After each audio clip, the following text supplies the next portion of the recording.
Maharashtra TV news, आवाज सर्वसामान्यांचा। Breaking news. Jalgaon शहरातील अजंठा चौफुली परिसरात अवैध पार्किंगमुळे सर्वसामान्य वाहन चालकांना नाहक त्रास सहन करावा लागत आहे। जळगाव शहरातील मुख्य चौफुली असलेल्या अजंठा चौक ते धुळेच्या दिशेने जाणाऱ्या मुख्य मार्गालगत असलेल्या सुरेश दादा जैन शॉपिंग कॉम्प्लेक्सच्या समोर अवैधरित्या लक्झरी बसेस, ट्रक तसेच इतर वाहने उभी केलेली असतात। त्यामुळे या परिसरात वाहतूक कोंडी होत असते, तसेच अपघात देखील होण्याची शक्यता नाकारता येत नाही।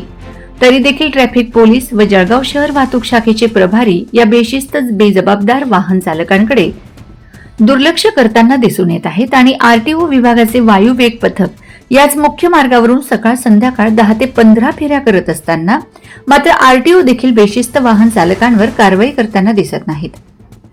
कारवाई करतात फक्त इतर राज्यातून आलेल्या वाहनांवर।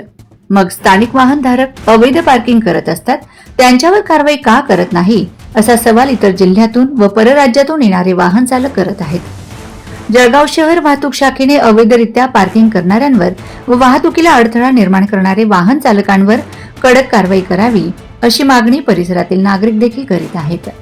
वंदे महाराष्ट्र टीव्ही मीडिया प्रतिनिधी अकबर पटेल, जळगाव। वंदे महाराष्ट्र टीव्ही न्यूज, आवाज सर्वसामान्यांचा। अशाच नवनवीन बातम्या पाहण्यासाठी आमच्या चॅनलला सबस्क्राइब करा, बेल आयकॉनला क्लिक करा।